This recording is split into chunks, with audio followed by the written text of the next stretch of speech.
How are you? I hope everybody's well out there, and I hope that everybody's practicing their social distancing and stuff. I promised you airgun content, and that's what this is all about today.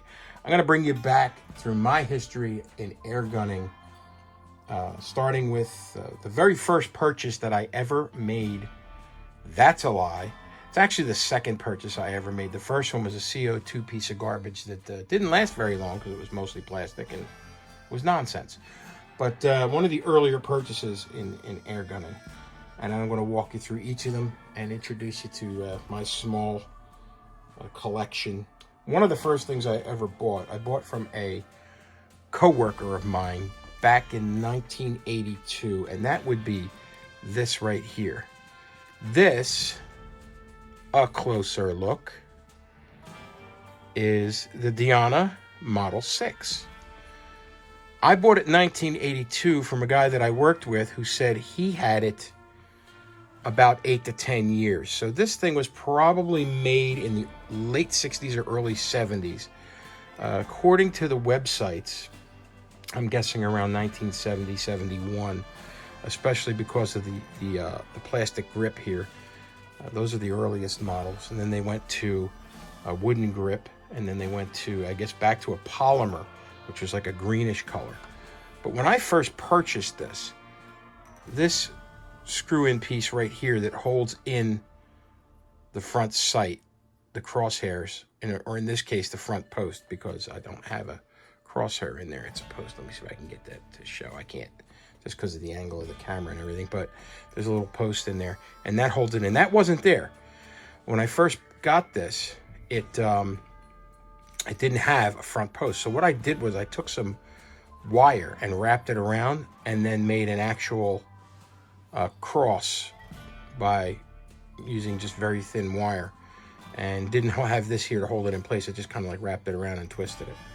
And I used that for the longest time until the first time I had to bring this in and get it serviced, which was because after a certain amount of time, the piston seals on this model would wear out and would be less effective at compressing the air. So at least twice I brought it in to be serviced, as each of the times that the piston seals would wear out, or other parts inside. It was pretty much a planned thing. The first time I brought it in, I asked the guy if he could find me this piece, which he found in a front sight. And actually, if you look at these two screws right here, the smaller of the two, that one, which is kind of a set screw for the other one, that was also missing. So I had him find that and replace that as well. He was a very nice old German guy who actually worked at a place in Media called Electric Auto and Parts. It used to be like an electrical parts store, like alternators, generators, and stuff. But on the side, he used to work on the German air guns, the Dianas, the Beemans, and whatnot. RWS. He's very good at it too. He's a really nice guy. But the second time I took it in for work, he had found a part that was designed to last a lot longer. He didn't know how much longer he was going to be in the business because he was getting up there. And he actually went out and bought this other piston seal that's supposed to be a more permanent solution. It's got an adjustable rear sight right back there. And it's adjustable for height and windage. And this is what they call a recoilless pistol. Where this differs from most spring piston air guns is that when you cock the gun, which is done this way, you pull down, exposing the breech, and you put your pellet right in there. Usually when you cock that, you pull that down, it pushes, on most springers, it pushes a piston back, okay? Air is not compressed at that point, okay? It's just a spring that's compressed. And when you fire, it throws the piston forward at a high rate of speed, and that is when the air is compressed and forced through the barrel, pushing and taking the pellet with it. Now on your rifles that are not recoilless, and any of your pistols that are not recoilless, there's one piston in here. And when that thing slides forward, it, of course, shifts the weight, and it causes the air gun to pitch. In this design, there are 2 pistons inside, and you have the regular piston, which when you break the barrel and you cock it, that piston goes back at the same time that another piston moves forward.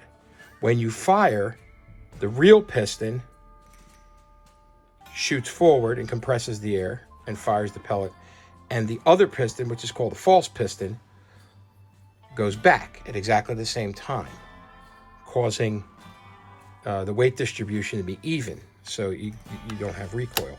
There's no pellet in here right now, as you can see. I'm going to dry fire it just to give you a representation. Let me fire it at the wall, not at my...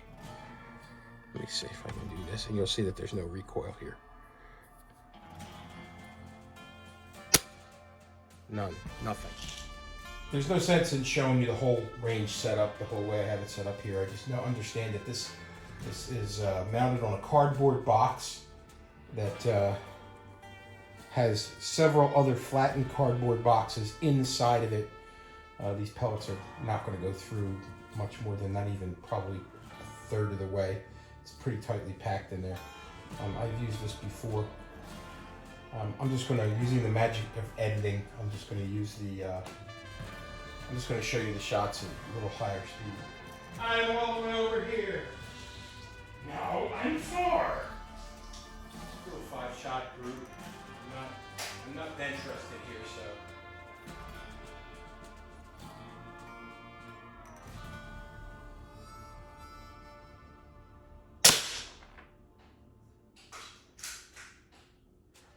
A little dieseling on the first few shots because I recently cleaned this.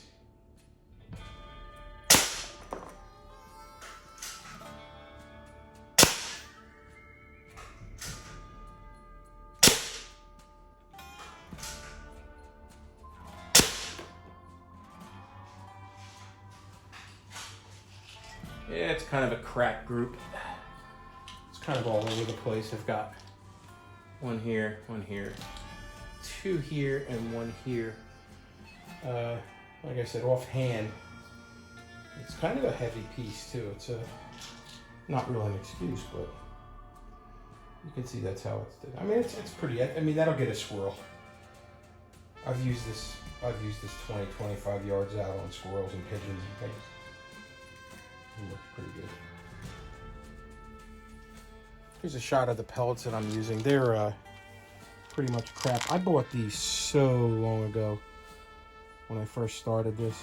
I'm just basically using them up. I only have 2 air guns that fire 177s. These are, there's a point on it. I don't know, they're not match grade. They're not any grade. They're kind of like garbage pellets, but they do the job. I mean, like I said, I've taken out pigeons and squirrels with this thing. That's pretty much all I have. I mean, not too much more to say about it. It's got some serial numbers on there. There's no indication of the date. It does say over here, it says made in Germany by the Diana company. And which is the way you pronounce that, by the way. It's Diana. I don't care what the other YouTubers say. It's Diana. Anyway, obsessive compulsive owner with 10 of me. Yeah, no dates. The Diana Model 6.